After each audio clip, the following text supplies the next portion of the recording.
deadly easy job. The Radium girls, the women laborers working in a factory that produces watches, would never have thought that they were risking their lives. The threat is not the machines they use. They don't use heavy and dangerous machines. Instead, the threat comes from the paint they use to paint the watches. The public, including the female workers, are not aware of the dangers. The work became an elite occupation. They were happy to struggle with the dangerous radium-containing paint. One by one, they fell seriously ill, as the radium substance was too late to be dealt with. Actually, why was such a dangerous substance still used by the public at that time? This time, we will discuss the Radium Girls case. If you are interested in watching, don't forget to like, comment, and subscribe. Radium was first discovered in 1898 by a French chemist and physicist couple, Pierre Curie and Marie Curie. In 1901, Marie immediately isolated a sample of radium for her to develop. From the results of its development, radium turned out to be used to cure cancer. For this reason, she and Pierre were later awarded the Nobel Prize and became the first women to receive the award. Not long from there, Marie realized that radium had dangerous content. As a result, on July 3, 1934, she died of acute anemia, one of the consequences of radium exposure. It is known that she is the one who most often has direct contact with pure radium substances, followed by other scientists who had researched. The public considered the discovery of radium a miracle in science. Radium is not only used as a cure for cancer, but is also used to make cosmetics, toothpaste, tonic water, a vitality source, and also into paint. In 1931, there was a drink that contained quite a lot of radium called Radithor. Radithor was drunk regularly for years unsuspectingly by health enthusiasts. After a scientific review, this drink could have killed many people. Radium paint was invented by Dr. Sabin Avonsocaki in 1917. He mixed radium with the right paint so that it could create light. This radium paint will absorb light during the day and will glow when night falls. One of the reasons Marie and Pierre did not publicize the dangers of radium may be because radium has a harmless radiation content. Low alpha particles cannot enter the skin barrier. Naturally, alpha particles can be found anywhere, mostly in the kitchen and in the bathroom. As long as the substance is outside the body, it is safe. Like a battery, radium produces photons of light when photons strike radium atoms, bumping their electrons into higher orbits. When the sun goes down, the electrons will fall into the lowest orbit, producing particles and photons of light. When radium enters the human body or bloodstream like a gun, it shoots particles at close range. The mutated particles can kill healthy cells in the body until the cells mutate again uncontrollably. In 1917, a factory originally named Radium Luminous Material Corporation was established in Orange, New Jersey. It was later changed to United States Radium Corporation, or USRC. This factory purified carnotite seeds to make luminous paint that was later marketed under the Undark brand. The factory mined lead seeds in Paradox Valley, Colorado, and nearby mines in Utah. Apart from producing paints, they also make watches that are painted using radium paints. In World War I, USRC became a major supplier of radioluminescent watches to the military because the numbers on the watches were easy to read at night or in dark trenches. Although World War I was over, the popularity of radium paints did not fade, and by the end of 1922, a radial dial factory was built in Ottawa, Illinois, and another in Waterbury, Connecticut. These factories employed 300 female workers in 1920 and increased to 4,000 female workers. The female workers at the USRC and at the Radial Dial factory were then called Radium Girls. They worked to paint numbers on watches, wall clocks, shavers, altimeters, or other objects. The job offered a salary 3 times higher than other female laborers, and the work was easy and simple in the large factory building. So they invited their relatives and friends to work in the same factory, so there were quite a few workers who were related to each other working in the same place. In World War I, this job was considered classy, especially for families from the lower middle class. So it was in the eyes of an 18-year-old girl, Grace Fryer, left behind by her 2 older brothers to serve in the war. In 1917, she tried to make a living by working at the USRC factory. Fryer worked alongside 70 other workers in the summer of that year. They worked in a large, dusty room with long tables and shelves of unpainted clocks. Radium powder was mixed with glue and water and then painted, which they did to produce a greenish-white glow. If the brush lost its shape, the workers were instructed to lick the brush to make it more accurate and easier to apply to the rows of numbers. For one clock piece only, Fryer needs about 6 times to lick the tip of her brush. When the manager was asked about its safety, he said radium was safe. So, female workers often touch the jars without using any protection. In contrast, male workers use lead aprons, masks, and metal tongs while working to prevent long-term cumulative effects of radium exposure. They applied radium to their nails, hair, and teeth to give them a natural shine. On Fridays, they go to work wearing the best dresses they have. Before going home, they sprinkle radium powder over the surface of their dresses to make them shine when they go to parties. Because their work produced watches used by soldiers in World War I, their work is referred to as patriotic contribution during World War I. Imagine the pride of those who worked as Radiant girls. They also like to be the center of attention when they come home from work, their hair, clothes, and skin shining with radium. That's why they are nicknamed Ghost Girls.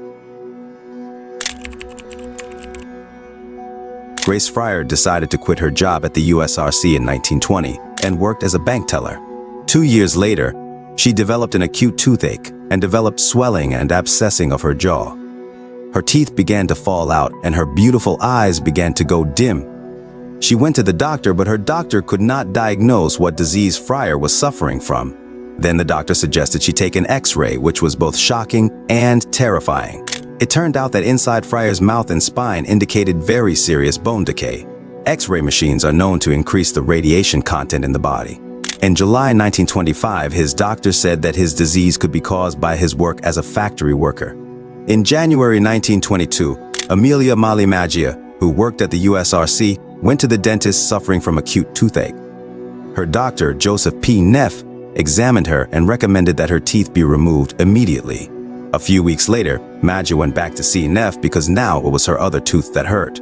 Neff took action to remove the tooth, but when Maggia opened her mouth, Neff saw a tooth removal wound that did not dry out and festered in her mouth. This condition meant that Maggia had to have all her teeth removed. In May 1922, Nenieff decided to have surgery because the infection was growing faster. When his gums were opened, Neff could not see his jawbone. Neff also saw a lot of white flakes and Maggia's bones were gray. The attempted surgery to prevent the tumor instead destroyed Maggia's jawbone and a small part of her ear. Without Neff's knowledge, the radium had stripped the calcium cells in Maggia's bones, making her bones fragile. In September 1922, a tumor severed Maggia's blood vessels and made it difficult for her to breathe. She died soon after.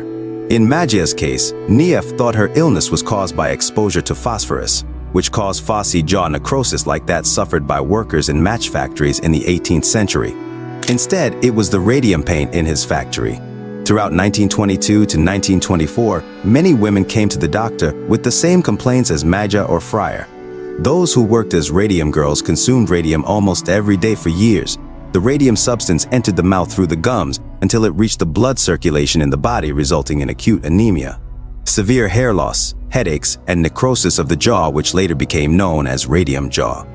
Fryer tried to sue the USRC with the help of an organization called the Consumers League. The organization, founded in 1899, aims to fight for a safe working environment, the establishment of a minimum wage and decent working hours for women workers, and an end to child labor. To confirm the suspicions of Fryer's doctor and other factory workers, the Consumers League worked with the Orange City Health Department to investigate the cause of the Radium girls' cases and deaths. A few years later, Harvard physiology professor Cecil Drinker was given a project by the USRC to investigate the workers' conditions and report back to the company. Drinker met one of the factory's chemists, Edward Lehman, who had serious injuries on his hands. Drinker warned him of the dangers of direct contact with radium, but Lehman ignored her and said that the wound was a symbol for senior workers who had authority in the factory. 1 year later, he died. Drinker's next discovery was more shocking. She found many workers suffering from severe radium necrosis and unusual blood conditions contaminated with radiation. Drinker's report in June 1924 suggested that the company changed work procedures to protect workers from radium exposure. However, Arthur Roeder, chairman of the USRC, rejected the suggestion. Instead, he doubted Drinker's findings and facts.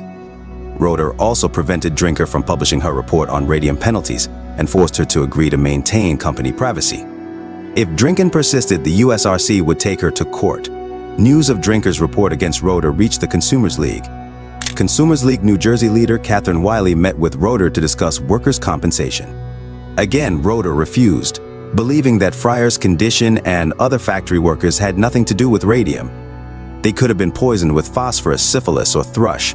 Their discussion ended badly. Roeder felt Wiley had betrayed him. The USRC's response went further and further. They refused to change work procedures, paid some of the victim's medical expenses, accused the victim of syphilis, a shameful disease for anyone suffering from it.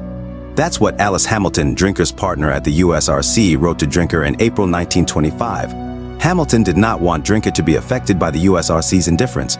Although she would later face legal threats from the USRC, Drinker sent her original report to the Orange Department of Labor for publication in a scientific journal. She did not want to be accused of hiding the truth and making the situation even more chaotic. On other hand, Fryer decided to keep suing the USRC, even though he had to fight many scientists who felt wronged by the radium disease case.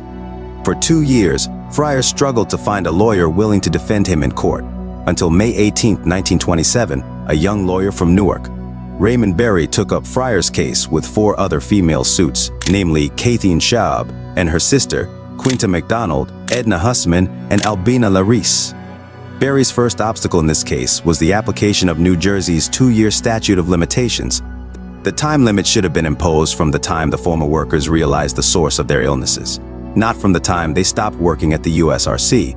Scientific distortions and misinformation by the USRC made former workers hesitant to take legal action. To verify the radium disease, Berry managed to get permission to re-autopsy Madja's body. The woman, a former USRC worker and sister of MacDonald and Larice, died in 1922. Madja was the first victim of this radium exposure case to die of syphilis. On October 16, 1927, Madja's grave at Rosemont Cemetery in Orange was exhumed. The autopsy results proved that Madja's body did not indicate signs of syphilis, but rather an unidentified radium necrosis disease. Supported by the 1927 research results of Neff, Madja's doctor, he tried to examine the bone with an electroscope to confirm the radioactive content in the jawbone, which he wrapped in dental film for a week. The results of his report indicated that radium could indeed be a cure for cancer, but the threat of slow death was much greater. After a tough lawsuit, Catherine Wolfe Donahue from Illinois managed to win in court against the Radium Dial in 1938. Eventually, the female workers affected by radium exposure were compensated by the company to the tune of $10,600 per year for each person. All medical and legal costs were also covered by the company.